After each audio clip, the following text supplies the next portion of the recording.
যেমন ধরো এটা সিম্পল ইকুয়েশন, যত দিন বাড়বো আমরা যত দিন বাড়বো মানে আমরা যত দিন একদিন আজকে রবিবার, কালকে সোমবার, পরশু মঙ্গলবার, যত ধরো দিন আমরা কাটাইয়া যাইমু তত আমরা বয়স বাড়বো, কিন্তু আমরা জীবন সীমা মানে আয়ু তত কমবো। তে আমরা দিন বাড়ার লগে লগে যত দিন কাটাইলাম দিন বাড়ার লগে লগে আমরা কিতা ওর বয়স বাড়ে। এটা হইলো যেমন দিন বাড়লে আমরা বয়স বাড়বো, এটা হইলো প্রত্যক্ষ সমানুপাত, ডিরেক্টলি প্রপোর্শনাল।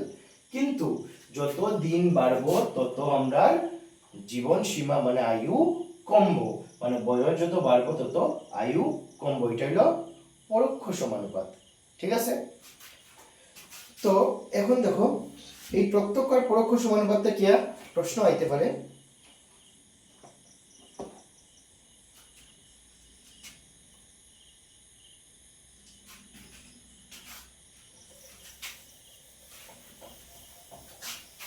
যেমন ধরো একটা প্রশ্ন আইলো, দেওয়া আছে দেখো, এটা হইলো কোয়েশ্চেন নাম্বার 4। কোয়েশ্চেন নাম্বার 4 হইলো p প্রপোর্শনাল টু q। এটা দেওয়া আছে p এর মান p যদি 6 হলে q কত হয় 30। p যদি 6 হয় তাহলে q হয় 30, তে p2 হইলে q কত হইব, q কত হইব, p প্রপোর্শনাল টু q মানে p বাড়লে q বাড়বো। তে p যখন 6 তখন q হইল 30, তে p যখন 2 তখন q কত, তে p মানে যত বাড়বো তত q বাড়বো। তে p আর p ইকুয়াল টু 6 আর q ইকুয়াল টু 30, তার মধ্যে সম্পর্ক কিটা বুঝাও আমরা যে 6 আর 30 মানে 5 গুণ। p যদি 6 q হইল 30 মানে 5 গুণ বাড়ে, 5 গুণ করে বাড়িয়া যায়। তে যখন p 2 হইব তখন 5 গুণ হইব, q হইল যাব কিউ যখন পি যখন 2, পি 6 হইলে 30 হয় মানে 5 6 30 মানে 5 গুণ বাড়ে। তো কিউ পি যখন 2 হইব তখন কিউ হইব তার 5 গুণ, 5 দুগুণা 10। ঠিক আছে, একদম সিম্পল। এটা হলো প্রত্যক্ষ সমানুপাতে। এখন একটা 5 নাম্বার একটা বক্স দেওয়া আছে, দেখো একটা টেবিল একটা বক্স দেওয়া আছে, এখানে x আর y দেওয়া আছে। প্রথমটা দিছে 132, এরপর আছে 216, তারপরে আছে 48 আর 8 হইলে এটা কি হইব। দেখো যখন x এর মান 1 তখন y এর মান 32, যখন x এর মান 2 তখন y এর মান 16, যখন x এর মান 4 তখন y এর মান 8, আর যখন x এর মান 8 তখন y এর মান কত হইব। একদম সিম্পল। দেখো এদিকে কি হইছে, দেখো 1 হইছে 1 থেকে দ্বিগুণ হইছে 2, 2 দুগুণা 4, 4 দুগুণা 8, এদিকে কি হইছে অর্ধেক হইয়া গেছে। 32 16 8 অর্ধেক হয়ে গেছে, মানে x যত বাড়িয়া যার y তত কমিয়া যাবে, এটা প্রত্যক্ষ সমানুপাত। এই হিসাবে গেলে কি হইব, এটা ডাবল এটা অর্ধেক হয়, 32 16 8 এটা কি হইব 4, এটার आंसर হয়ে যাব 4। ঠিক আছে, এই রকমই। তো আমরা এখন রিভিশন 2 তে যাইবো। রিভিশন 1 এ আর কিছু নাই বেশি, অনুপাত সমানুপাত একদম পারবে তোমরা। রিভিশন 2 তে দেখো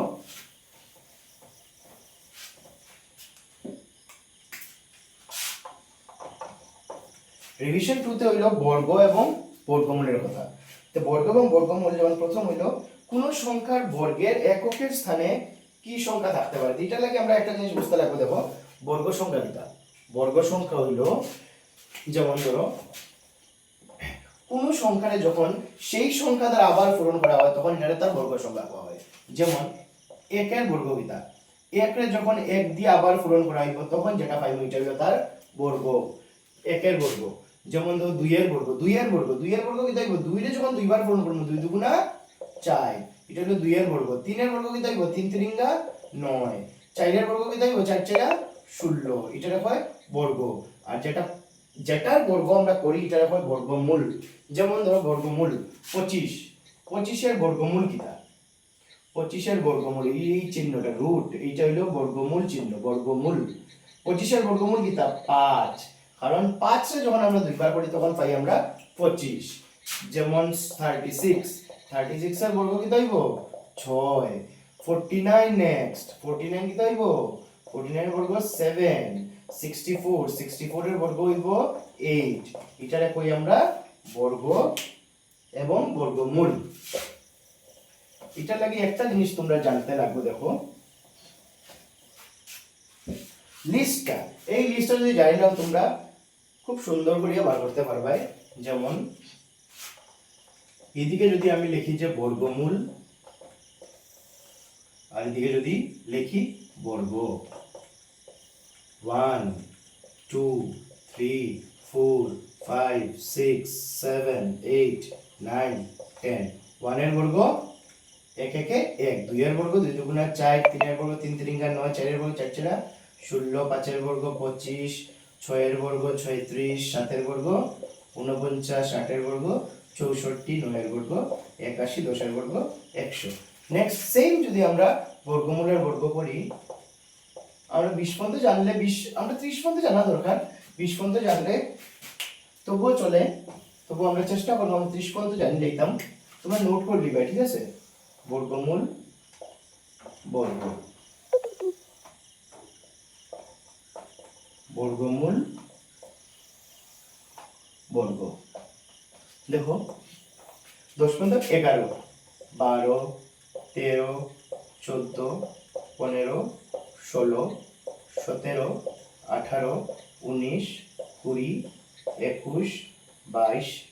আচ্ছা 11 বর্গ হইল 11 11 121, 12 12 144, 13 রইল 169, 14 196, 15 225, 16 256, 17 289, 18 324, 19 361, 20 200, সরি 20 এর 400, সরি 20 এর 400, 21 441, 22 484, ঠিক আছে? আরেকবার একটু দেখো 25 পর্যন্ত আমরা দেখি। 23 এর হইল গিয়া 23 এর হইল 529, 24 এর হইল 576, 25 এর হইল 625। 25 পর্যন্ত মনে রাখলে হয়ে যায়, ঠিক আছে? সাধারণত 25 পর্যন্ত মনে রাখলে হয়ে যায়, 30 পর্যন্ত থাকলে ভালো। তো দেখো আমি কি তার লাগি লেখাইছি, এটা নোট করবে, এটা লাগবে তোমরা বড় বড় যখন অঙ্ক করবো আমরা, এগুলো যদি জানা থাকে তো আমরা শর্টকাটে তাড়াতাড়ি করতে পারবো। একটা জিনিস দেখো, এখানে যত বর্গ সংখ্যা আছে সবটির এককের স্থানের সংখ্যাগুলা খেয়াল করো। এককের স্থানের সংখ্যা 1 4 9 6 5, 4 9 পাইছি, 6 পাইছি, 5 পাইছি, 1 পাইছি, 0 পাইছি। বাকি আর কিছু আসেনি, 1 4 9 6 5 0, এছাড়া কিন্তু আর অন্য কোনো কিছু পাইছি না। দেখো একের যেটা আছে 11 এর সময়ও এইটাই আছে, 2 এর লাগি 4 আছে, 12 এর বর্গ সংখ্যার সময় এককের স্থানেও কিন্তু 4ই আছে, 3 এর বর্গের এককের সংখ্যা 9, 13 এর লাগিও এককের সংখ্যা 9, 4 এর সময় হইল 16 মানে 6, 14 এর সময়ও 6, 5 এর লাগিয়া 25 এর 5, 15 এর লাগিও 5, 6 এর লাগি 36, 16 এর লাগিও 6, এখানেও 6 আছে, এখানেও 6, 7 এর সময় 9 আইছে 49, 17 এর সময় 9 আইছে, 8 এর সময় 64, 4 আইছে, 18 এর সময় 4 আইছে। তো একটা জিনিস বুঝতে পারলাম আমরা যে আমরা যদি ক্ষুদ্র সংখ্যা দিয়ে দেখি, ছোট সংখ্যা, এগুলার এককের বর্গ যেটা হয়, যত বড় সংখ্যা হইছে তার বর্গের এককের স্থানের সংখ্যাও সমান হইতে লাগবে, ঠিক আছে? যেমন ধরো এখানে 5 এর লাগিয়া দেখো 25 আইছে, 15 এর লাগিয়া 5 হলো একক, একটাই সংখ্যা মানে এককের স্থানে আছে, এখানে 15 একক স্থানে কিটা আছে 5, 5 এর লাগিয়া হইছে 25, আর 25 এটার এককের স্থানে আছে, এটার লাগিয়া হইছে 5। সেম জিনিস যদি আমি দেখি, দেখুন 4 এর বর্গ কত 16, এককের স্থানে কত হইছে 6। এখন যদি সংখ্যাটাকে বড় করি 14 এর এককের স্থানেও আছে 4, তার বর্গের এককের স্থানে 4 এর বর্গের এককের স্থানে 16 6 আছিল, 14 এর এককের বর্গের স্থানেও 196 এর 6 আছে, সেম 24 এর 4 আছিল এককে, তার বর্গের এককেরও 6 আছে। দেখো 4 4 4 বর্গমূলে 4 4 4 পাইছি, এগুলার বর্গ সংখ্যা তো আমরা 6 6 6 পাইছি, সেম সবগুলা তৈরি। 3 এর লাগি দেখো 9 পাইছি, 13 এর মধ্যে 3 আছে, তার এককের বর্গের এককের স্থানেও 9 আছে, 23 বর্গের এককের স্থানেও 9 আছে, সবগুলা সেম, এইগুলা সবগুলা সেম হইব। ঠিক আছে, তো একটা জিনিস আমরা লক্ষ্য করছি, যেমন বর্গের এককের স্থানে কি কি সংখ্যা আইছে দেখো, 1 4 1 আইছে, 4 আইছে, 9 আইছে, 6 আইছে, 5 আইছে, আবার 0 আইছে। আমরা কোন জায়গায় 2 পাইলাম নি, 2 নাই, এখানে নাই মানে এখানেও থাকতো না, কারণ এখানে যেগুলো আছে সেম জিনিস এগুলাই সিরিয়ালি আইছে, তো 2 পাইছি না। 3 আছে নি কোন জায়গা, কোন সংখ্যার বর্গের এককের স্থানে 2 আছে, 3 আছে নি, 2 নাই, 3 নাই। 7 আছে নি কোনটার, 7 ও নাই। কোনটা 8 আছে নি, না। এর মানে একটা জিনিস আমরা বলতে পারবো যে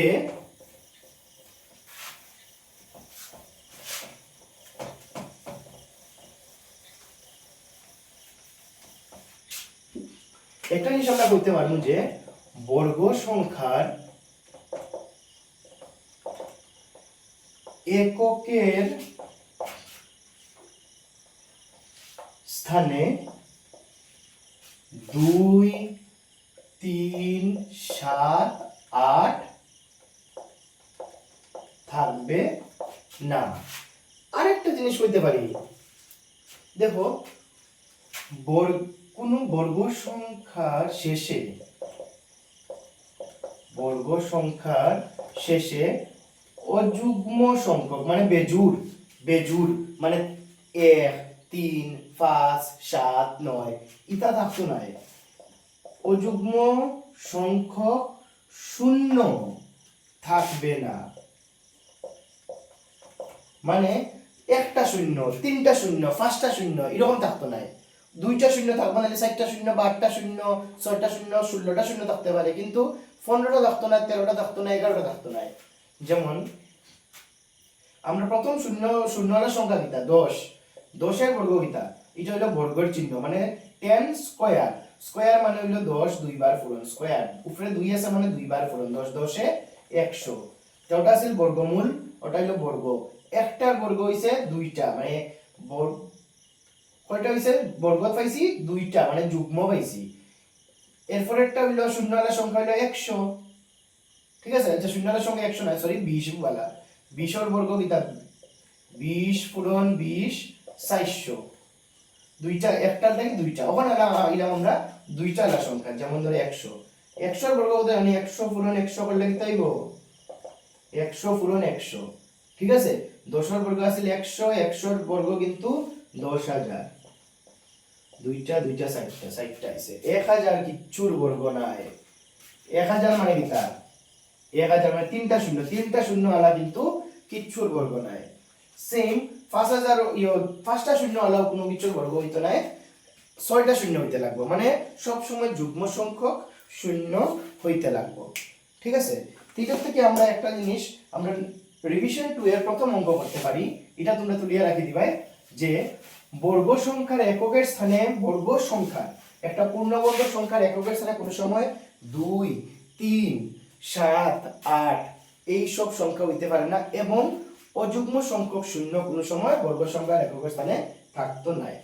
এখন আমরা রিভিশন 2 যদি শুরু করি, রিভিশন 2 এর প্রথম অঙ্ক হইছে নিম্নের সংখ্যাগুলোর বর্গ সংখ্যার, নিম্নে কয়েকটা সংখ্যা দেওয়া থাকবো, এই সংখ্যাগুলোর বর্গ সংখ্যার এককের স্থানে কি হবে। তোমরা সবাই বই বার করবে, ঠিক আছে, বই বার করে মিলাই নিবে আমার প্রশ্নের লগে। রিভিশন 2 পেজ নাম্বার আছে 5, রিভিশন 2 পেজ নাম্বার 5 এর প্রথম প্রশ্ন, নিম্নের সংখ্যাগুলোর বর্গ সংখ্যার এককের স্থানে কি হবে। প্রথমটা দিছে 272, দেখো একদম ইজিলি আমরা বার করতে পারবো 272।